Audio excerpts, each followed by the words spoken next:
Nous sommes dans la partie de l'Ukraine la plus éloignée des combats, à quelques kilomètres de la frontière européenne. Le petit village de Orychny-Cherivtsi accueille aujourd'hui le corps d'un de ses habitants, un soldat tombé au combat.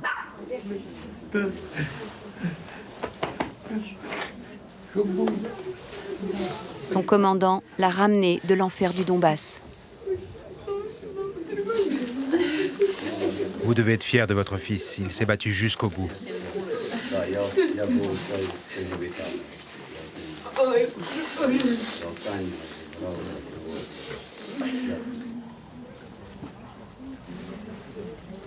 Combien de camarades avez-vous perdu ? Je ne peux pas répondre à cette question. C'est difficile pour moi de me souvenir, j'ai perdu le compte. Beaucoup de personnes avec qui j'ai combattu ne sont plus là. Depuis les premiers jours de l'invasion à grande échelle, malheureusement, beaucoup ne sont plus là. Tout d'abord, nous nous sommes fait une promesse. Quel que soit le prix à payer, nous devons récupérer le corps d'un camarade. Quoi qu'il en coûte, aussi terrible que cela puisse paraître, même si ce n'est qu'une partie du corps, afin que les proches aient quelque chose à enterrer. Car ce n'est pas toujours possible et il y a de nombreux cas où je n'arrive pas à en parler.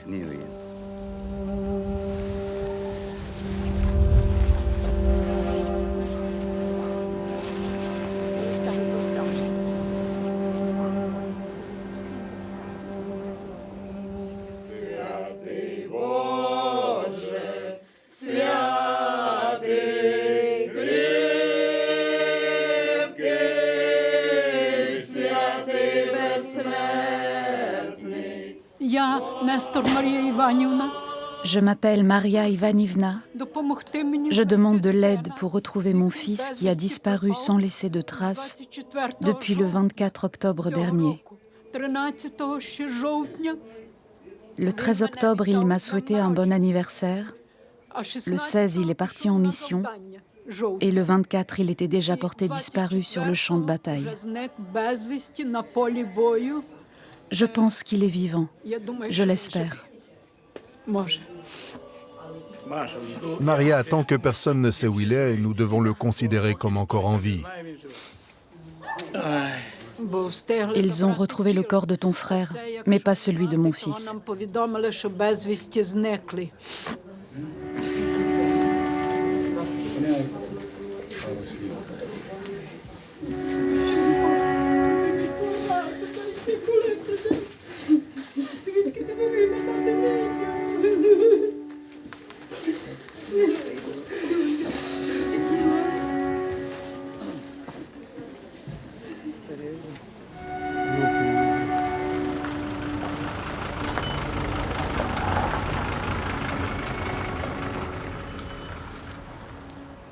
Aucune famille n'est épargnée.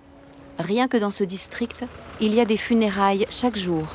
En plus des décès, dont le nombre est estimé à environ 140 000, il y a les disparus. Des personnes dont le corps n'a pas été retrouvé ou n'a pas encore été identifié. Il serait entre 60 000 et 80 000 dans toute l'Ukraine.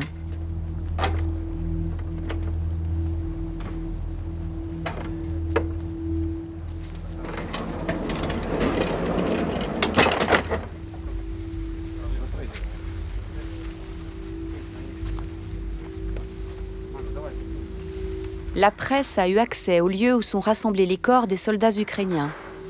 Une occasion rare dans une guerre où les informations sur les morts sont tenues secrètes.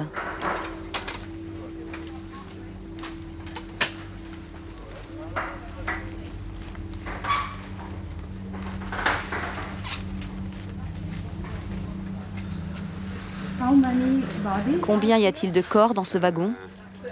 Rien que dans ce wagon, comment dit-on en anglais? 100.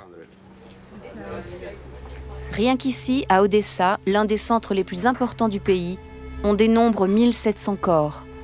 Ils sont si nombreux qu'il a fallu équiper des wagons d'un système de refroidissement, faute d'autres endroits où les entreposer.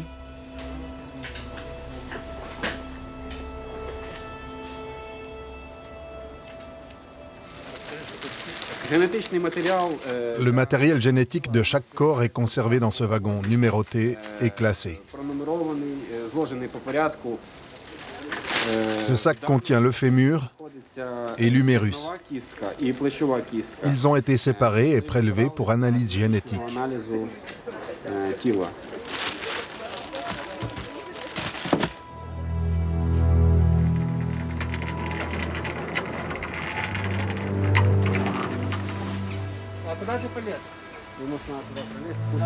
Ce sont des hommes et des femmes encore sans nom, dans l'attente d'identification. Ils ne sont pour l'instant identifiés que par un code inscrit au marqueur sur le sac et par la date de leur arrivée ici.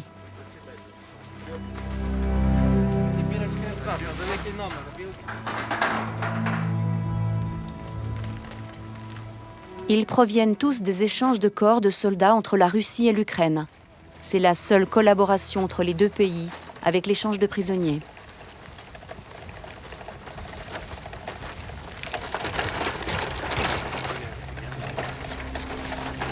Ces corps ont été récupérés par les Russes sur les champs de bataille et les territoires conquis lors de leur avancée, échangés dans des lieux tenus secrets sous la supervision de la Croix-Rouge et envoyés par l'eau, sans aucune indication d'identité et dans un état de dégradation extrême.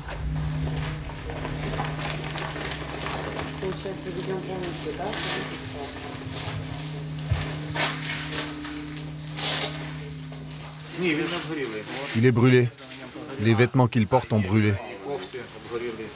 Oui, les bords de la veste sont brûlés. Il était probablement coincé à l'intérieur de quelque chose, peut-être une voiture. Et il a subi des blessures dues à une explosion dans la partie inférieure droite du corps. On présume qu'il présente des blessures à la tête, mais le corps est en très mauvais état.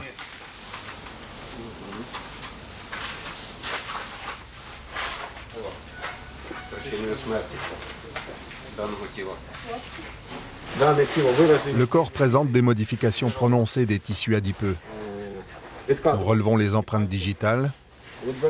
La clavicule et un fragment de la mâchoire ont été prélevés pour l'examen génétique.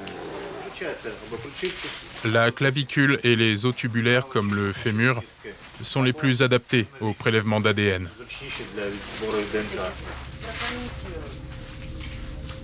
Les corps arrivent dans un état si dégradé que les restes de plusieurs personnes sont souvent mélangés et impossibles à identifier. Les médecins légistes ont alors du mal à isoler du matériel biologique intact, rendant l'analyse ADN parfois impossible.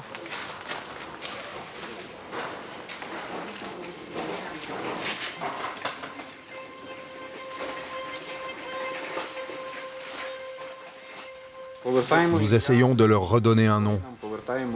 Nous essayons de rendre les corps à leurs proches, car les parents continuent de rechercher leurs enfants. Et nous faisons tout notre possible pour leur rendre.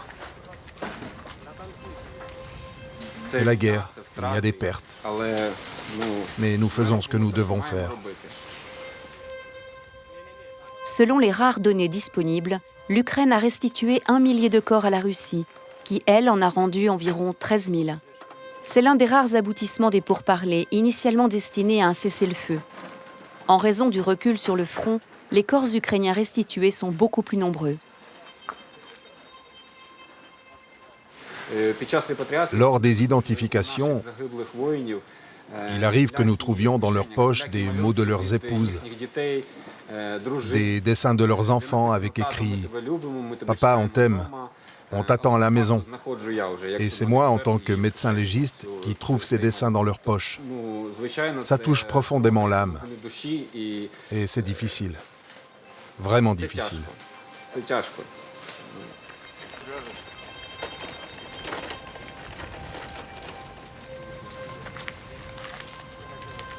Ce processus s'étalera sur des années. À ce jour, seulement 10% de ces corps ont été identifiés grâce à la correspondance avec l'ADN fourni par les familles dans toute l'Ukraine.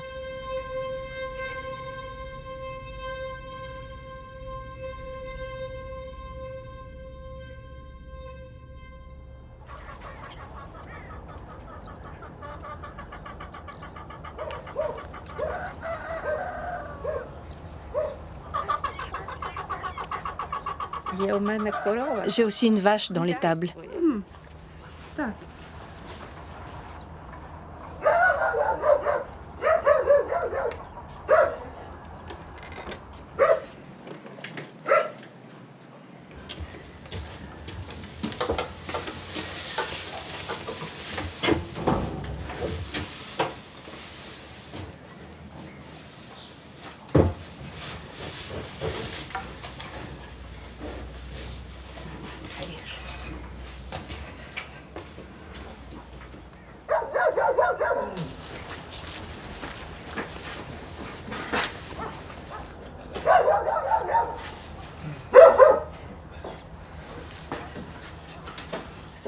Venez, venez.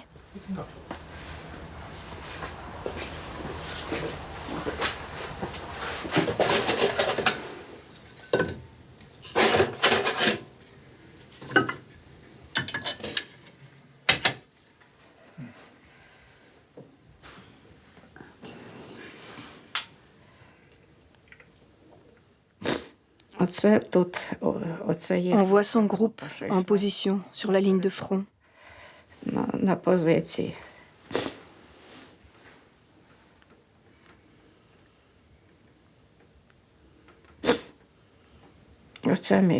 C'est mon fils.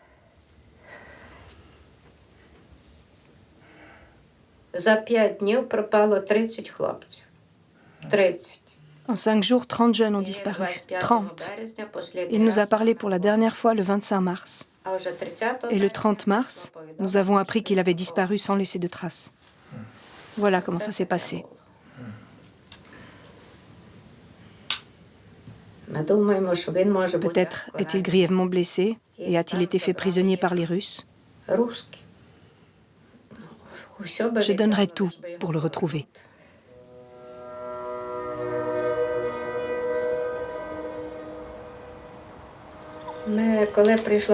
À l'annonce de la nouvelle, je suis allée immédiatement donner mon ADN, accompagnée de mon autre fils. Ensuite, ma petite fille, la fille de mon fils, qui réside en Pologne, a fait de même.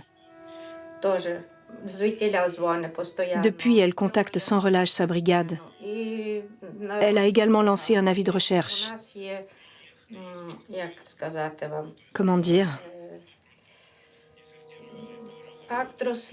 Sur le dossier de l'enquête. Voici le document qui atteste de sa disparition sans laisser de traces. Disparu sans laisser de traces, c'est la formule utilisée. Ni corps, ni témoin. Son fils ne figure pas sur les listes de prisonniers et le lieu de sa disparition est inaccessible, car il est sous le feu ennemi. Tatiana me montre sans cesse une vidéo. Elle l'a trouvée en consultant les chaînes de propagande russes. Celle-ci publie des images de drones au moment où ils tuent des soldats ukrainiens dans le but de glorifier leur action. Pourquoi pensez-vous que cette vidéo a un rapport avec votre fils? À cause de l'endroit? Dites-moi s'il vous plaît, Anna demande pourquoi vous pensez que cette vidéo a un rapport avec votre fils. Y a-t-il une coïncidence? La vidéo a été tournée à Lokni, l'endroit où ils ont disparu. La vidéo coïncide avec l'heure et le jour où le dernier contact avec eux a été perdu.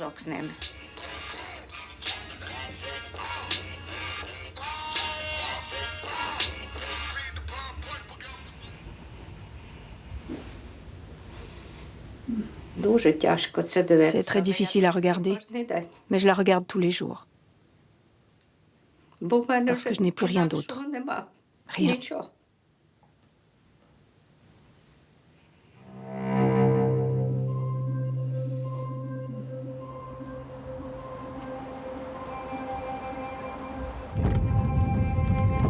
À mesure que nous approchons de l'Est vers la ligne de front, les défenses sont renforcées tant bien que mal. Les routes sont protégées par des filets de pêche pour piéger les drones. De nouvelles lignes de tranchées sont aménagées pour freiner les avancées ennemies.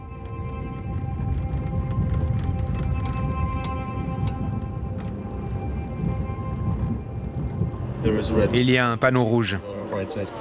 Que signifie-t-il ? Attention, zone dangereuse, risque de bombardement.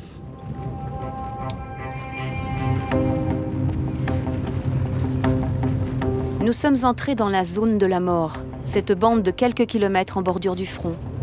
Nous nous trouvons dans la dernière partie du Donbass, que l'Ukraine défend farouchement, au prix d'énormes pertes humaines, afin de contenir l'avancée russe.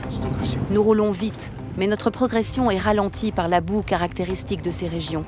Cette boue, célèbre pour avoir influencé des campagnes militaires à travers l'histoire, est également un acteur majeur de cette guerre de position et d'usure, où les combats se déroulent dans des conditions extrêmes. Oh my God! Oh mon Dieu! Oui. Fais attention, ont-ils besoin d'aide? Yeah. And maybe Oui, et nous aussi. we can go On out. peut sortir?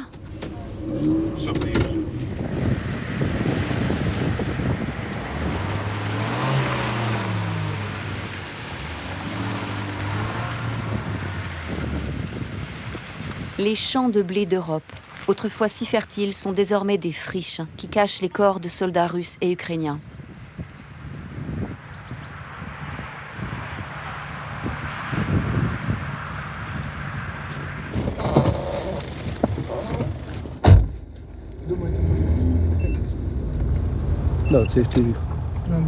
Et il y a des drones quelque part au-dessus du village. Ils nous tirent dessus sans arrêt et les drones nous poursuivent. Peu importe qui vous êtes ou ce que vous faites. En temps de guerre, il n'y a pas de règles. Il n'y a pas de cible insignifiante, pas même les civils. Il faut sortir.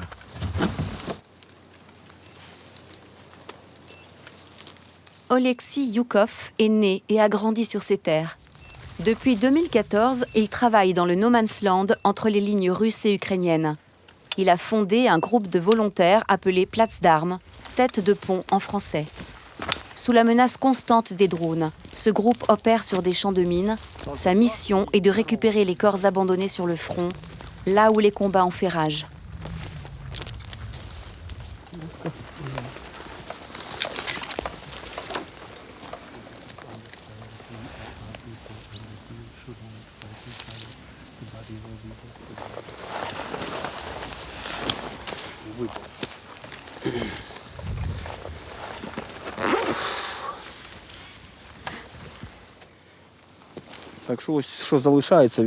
Voici ce qui reste des personnes.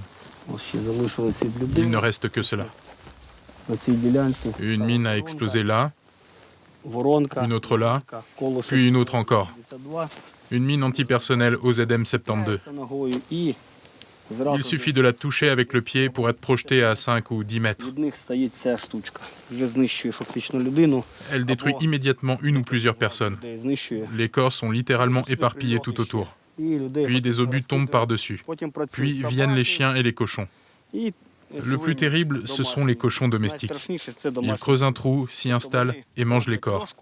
Ils ne partent pas avant de dévorer un corps jusqu'au dernier morceau.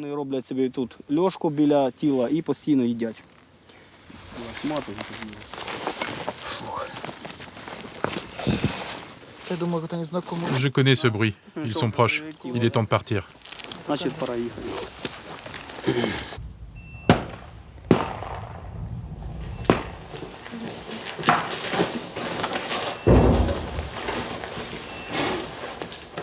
On essaie de rester le moins possible à découvert.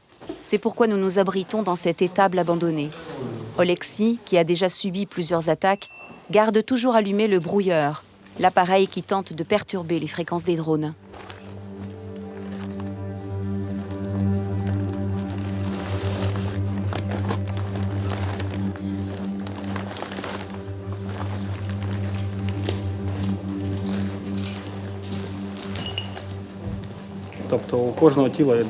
Chaque corps a une âme. Pour moi, il est très important de ramener chaque âme. Et c'est vraiment terrible. Je ressens de la douleur pour chaque âme, qu'elle soit russe ou ukrainienne.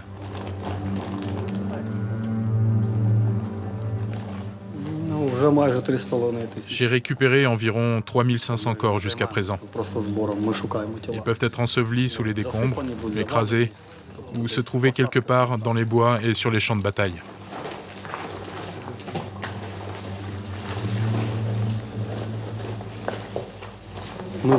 Nous sommes des bénévoles. La situation dans notre pays est déjà très difficile. Je ne souhaite rien demander à l'État. Nous sommes soutenus par des personnes qui veulent aider.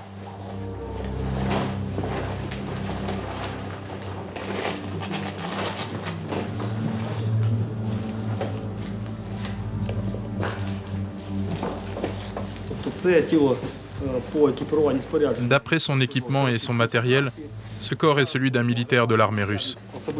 Nous examinons maintenant la présence de signes distinctifs personnels et de documents. Lésions au tibia gauche et au péroné.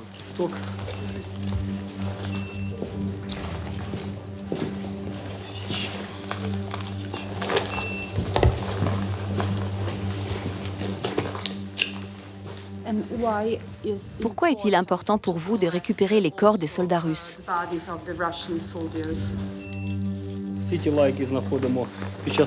Tous les corps retrouvés lors de nos recherches appartenant aux troupes de l'armée russe sont transférés en vue de leur rapatriement en Russie.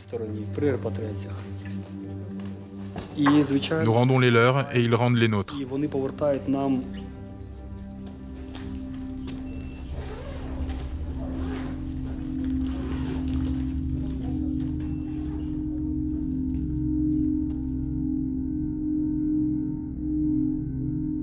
Ce corps est resté dans l'eau pendant 2 mois. Il était en partie immergé dans l'eau. C'est pourquoi il est dans cet état. Tous ces corps récupérés aujourd'hui sont ceux de soldats russes abandonnés sur les champs de bataille. Les pertes de la Russie sont très élevées, supérieures à celles de l'Ukraine. Environ 1000 soldats russes meurent chaque jour. Le pays parvient à compenser ces pertes grâce à un afflux constant de nouvelles recrues attirées par de gros salaires, des avantages sociaux et une propagande intense. Pour moi, il est important de renvoyer les corps des soldats russes chez eux, afin que leurs proches et leurs parents voient que la mort est une chose terrible.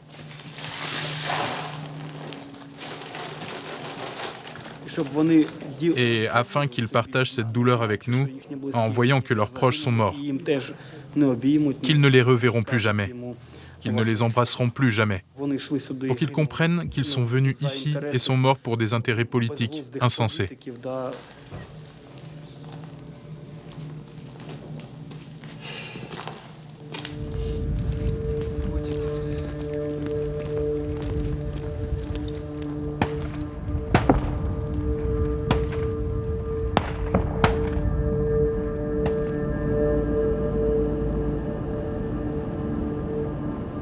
Pour l'Ukraine qui manque d'hommes face à une puissance bien supérieure, il est de plus en plus difficile de remplacer les pertes humaines. Le pays a donc recours à la mobilisation forcée, avec des patrouilles de recrutement qui ratissent les rues. C'est une pratique impopulaire dans tout le pays. Oui, je comprends. Dites-moi s'il vous plaît, si je comprends bien, vous vivez avec vos enfants. Oui. Dites-moi s'il vous plaît, où habitez-vous? Boyanchuk. Je m'excuse, je ne suis pas d'ici, je suis de Kiev. Je regarde maintenant sur la carte. Boyanchuk.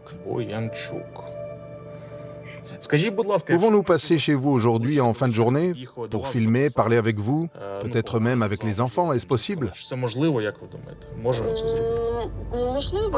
Oui, très bien.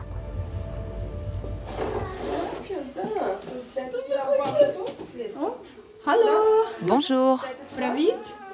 Entrez. Nazar, Lisa, Matvey. Quel âge ont-ils? 11, 8 et 3.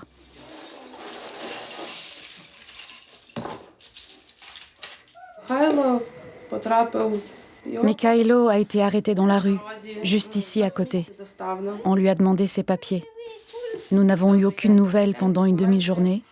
Il avait complètement disparu. Nous ne savions pas ce qui s'était passé jusqu'à ce qu'il puisse téléphoner. Il a appelé pour nous dire qu'il était déjà dans le bus, en route.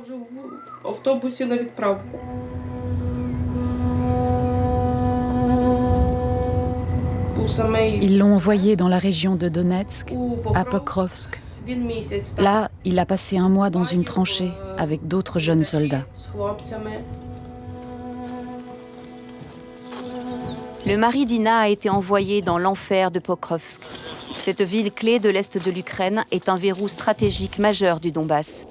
Elle est le théâtre de combats acharnés, même au corps à corps.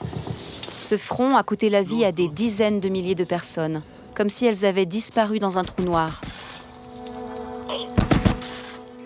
C'était vraiment effrayant là-bas. Il n'y avait pas de nouvelles, pas de contact, rien.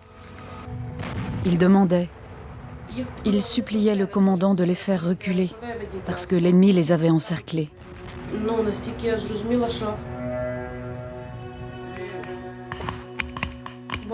Il les affrontait directement.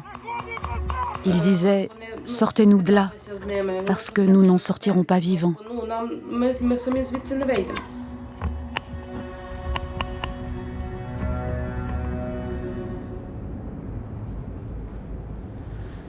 Le lendemain, on m'a annoncé qu'il était porté disparu sans laisser de traces. L'enquête s'est arrêtée là.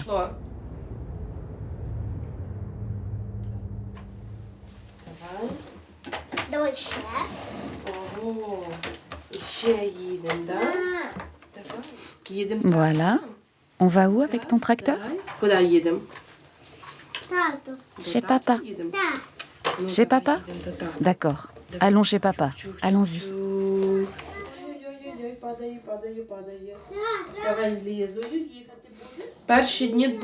Les premiers jours, je ne mangeais pas, je ne dormais pas, je ne ressentais absolument rien. Les enfants m'appelaient, mais je ne les entendais tout simplement pas. Je ne les voyais pas. Je ne dois pas abandonner, parce que si je m'effondre, qui le cherchera encore? Personne.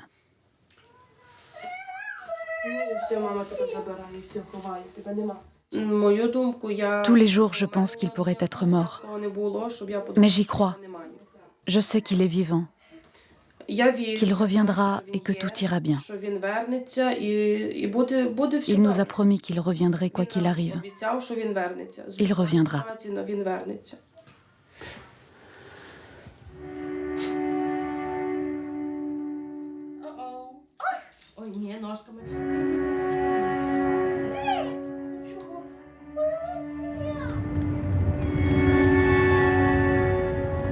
En temps de guerre, l'équation est simple. On compte généralement 3 ou 4 blessés pour chaque mort. Mais sur ce front, c'est différent. Il y a un mort pour un blessé. L'artillerie et les drones sont si présents qu'ils rendent presque tout déplacement impossible, même pour les secouristes qui doivent récupérer les morts et les blessés. Pour se déplacer plus vite quand le ciel est clair, des centaines de points d'évacuation ont été mis en place. Ils sont cachés dans la végétation, le long des 1700 km du front. Nous avons obtenu la permission de passer la nuit dans l'un de ces lieux secrets.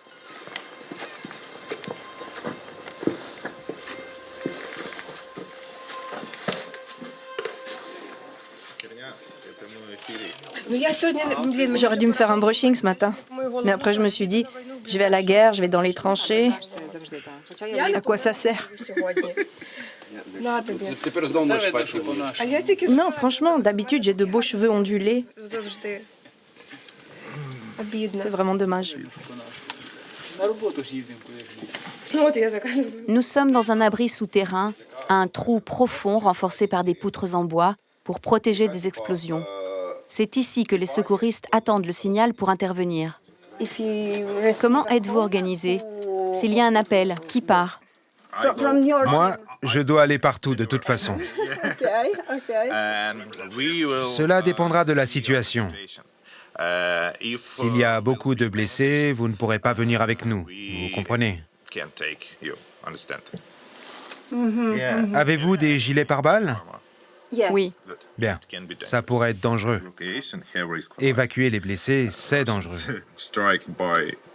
Les Russes nous frappent avec tous les moyens possibles, artillerie, mortier, drones. Ils tirent surtout sur Odessa, lui, il ne l'aime pas. Odessa, tu te souviens qu'il y a 3 jours, ils t'ont tiré dessus avec tout ce qu'ils avaient? Oui, avec des missiles de calibre 72 et 120. C'est à cause de son pseudo, Odessa, comme la ville ukrainienne. À la tête de l'unité de sauvetage se trouve Sansei, le maître, comme on l'appelle. Il a reçu ce nom de guerre en raison de son expérience sur le terrain, bien qu'il n'ait que 27 ans. Ça, c'est moi avant la guerre. Et ça, c'est moi maintenant. Une vie différente, une personne différente. J'ai étudié le droit. Le droit? Pas la médecine. Non, non. On va dire que je suis un médecin improvisé.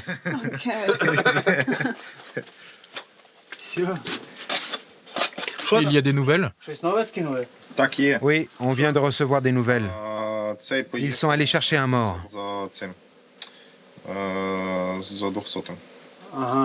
Et pour les blessés? C'est encore trop tôt pour les blessés. Ils ne nous ont pas encore envoyé d'informations.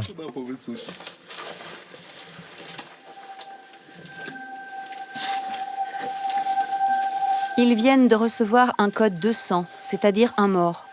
Le corps est resté sur le champ de bataille depuis 1 mois, mais c'est seulement maintenant qu'ils ont l'opportunité de le récupérer.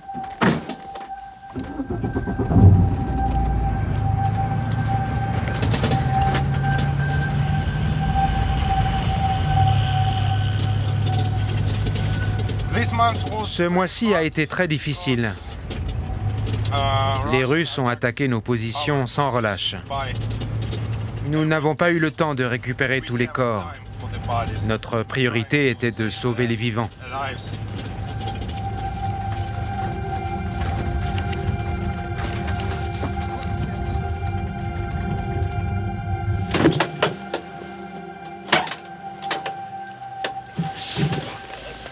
Prends-le par ici et soulève-le. 1, 2, 3.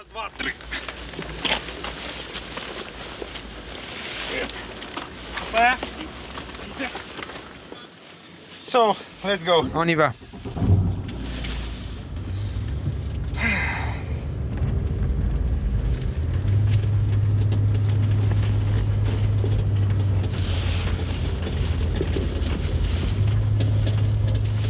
Vous le connaissiez?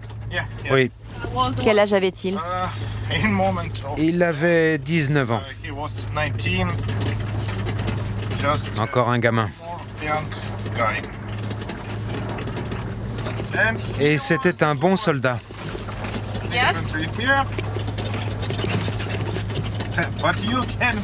Tu peux être le meilleur fantassin, mais tu ne peux rien faire contre les drones, les mines et l'artillerie.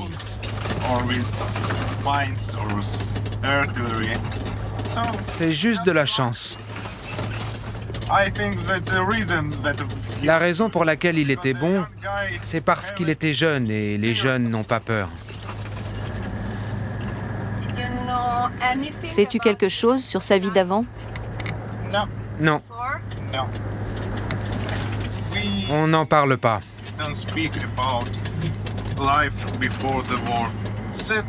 La vie d'avant la guerre nous semble irréelle, comme un autre monde. Nous vivons ici et maintenant comme des soldats. On ne parle que de la guerre. Moins j'en sais sur lui, mieux je gère mes émotions dans des moments comme celui-ci.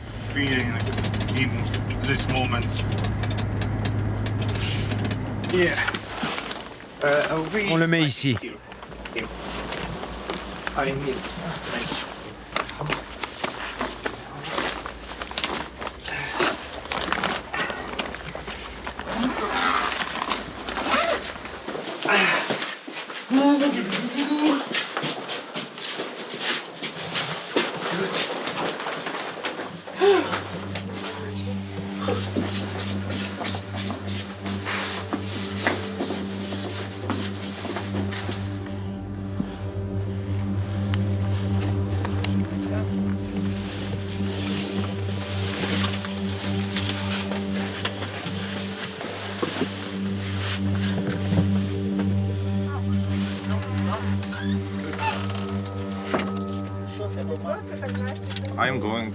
Je me suis engagé dans l'armée parce que je ne pouvais pas imaginer quitter mon pays et ne pas aider. J'ai peur, moi aussi. C'est une expérience effrayante pour moi. Avant, je n'avais aucune idée de l'armée ou de la guerre. Ça ne m'avait jamais intéressé. Nous avons maintenant un problème avec les gens au front, car nous sommes de moins en moins, tandis que les Russes sont de plus en plus. J'ai 21 ans, j'aurai bientôt 22 ans. Je me suis engagée dans l'armée à l'âge de 20 ans. Je suis une médecin en formation, c'est pour ça que je suis ici. Ici, on a besoin de médecins. On a besoin de tous ceux qui peuvent faire quelque chose et aider. C'est pour ça que je suis ici. Nous sommes en guerre. Il est évident que nous devons être ici. J'essaie de garder la tête froide face à ces expériences et sentiments difficiles. J'essaie de les ignorer.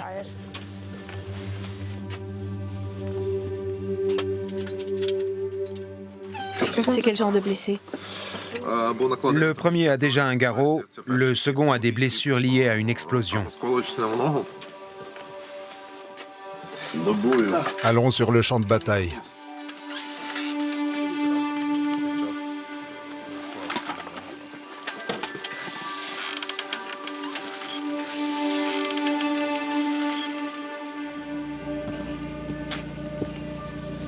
Odessa et Boroda doivent rejoindre des positions en première ligne. Le seul moyen de s'y rendre est d'utiliser un véhicule blindé. La caméra embarquée sur le casque des secouristes filme l'opération.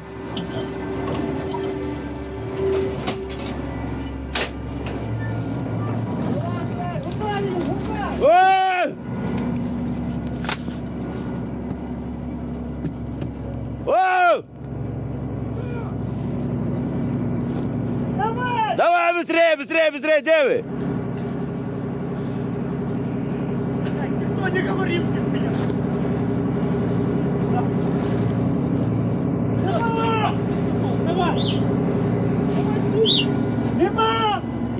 Стой! Давай!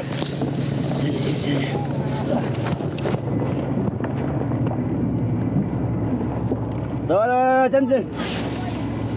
Привет! Все, плюс принял. Падай. Гоу! Попробуй потянуть его, можешь? Рассей. Что делали тебе? Я понял. Ну, телефон тебе, гвардейцы дадут сейчас. Я тебе посмотрю. Держись, братишка, держись. Не хватало еще, чтобы здесь накрыло. Держись.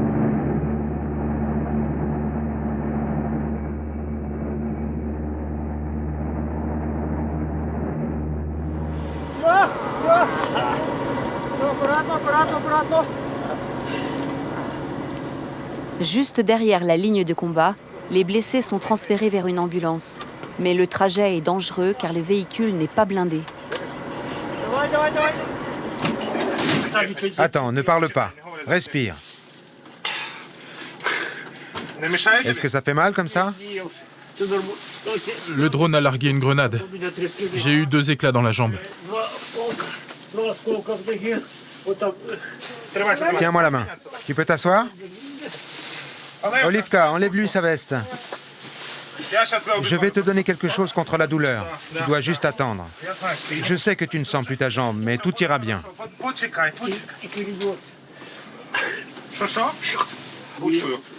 Allez, allez, allez. Tu lui as mis l'aiguille? La rose ou la verte? Mets-lui ce que tu trouves. S'il te plaît, donne-moi quelque chose contre la douleur. La jambe me fait très mal. Peut-être qu'elle est fracturée, mon gars. Nous avons passé un mois à une position, puis le mois suivant à une autre, sans aucune pause. Je n'ai pas dormi depuis 24 heures. Et j'ai vraiment mal. On peut y aller, mais lentement. Je vais t'attacher les jambes pour qu'elles ne bougent pas. Je n'ai pas bu depuis des jours. Je vais te donner de l'eau. Et il y a eu beaucoup de morts de notre côté. J'étais en état de choc. Beaucoup voulaient se rendre. Mais ils ont été tués par les Russes.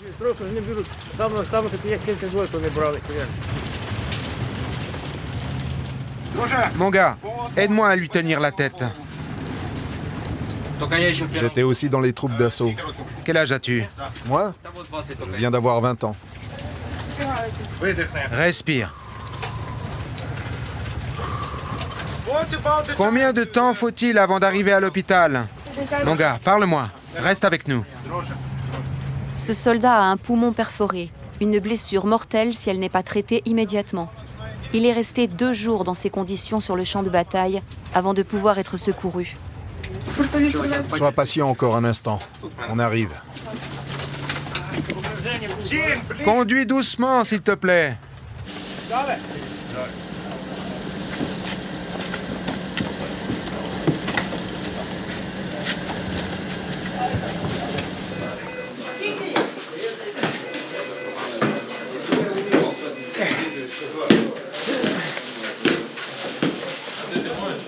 Les blessés sont évacués des champs de bataille et transportés vers les points de stabilisation les plus proches. Ce sont des postes de premiers secours installés, si possible sous terre ou dans des bâtiments abandonnés. Ces structures doivent rester discrètes et doivent être déplacées au fur et à mesure que le front avance.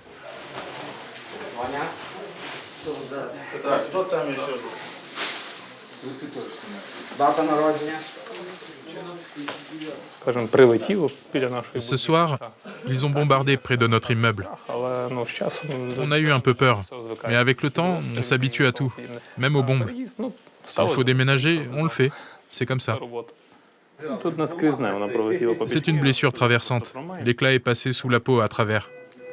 Je nettoie et vérifie si les ligaments sont touchés.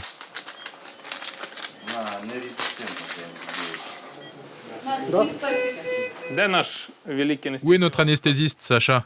Il y a quelque chose du côté droit. Il y a un éclat. On peut voir comment l'aimant attire l'éclat. D'abord, une petite sédation, et on l'extrait. Je vais te montrer ce que l'aimant peut faire.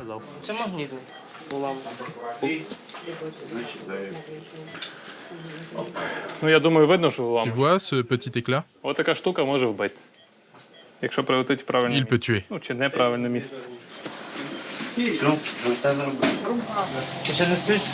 J'ai froid. Depuis combien de temps es-tu blessé? 4 jours. 4 jours.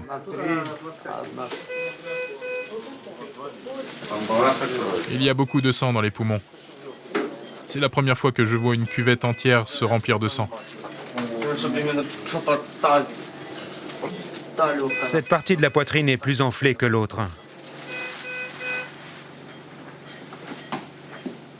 Ce patient est resté 2 jours sur le champ de bataille. Il a perdu 2 litres de sang. Pour tenter de lui sauver la vie, il doit être opéré d'urgence. On essaie de le stabiliser afin qu'il puisse affronter le long voyage vers l'hôpital sur des routes impraticables.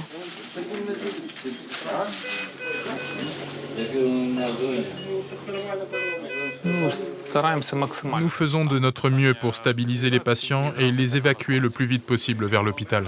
Le temps est essentiel. L'état de certains blessés est si grave qu'ils arrivent déjà morts. D'autres sont encore vivants sur le champ de bataille, mais comme les évacuations ne sont pas toujours possibles ou prennent trop de temps, ils n'arrivent pas vivants jusqu'à nous. C'est pourquoi, malheureusement, dans les cas les plus graves, c'est trop tard.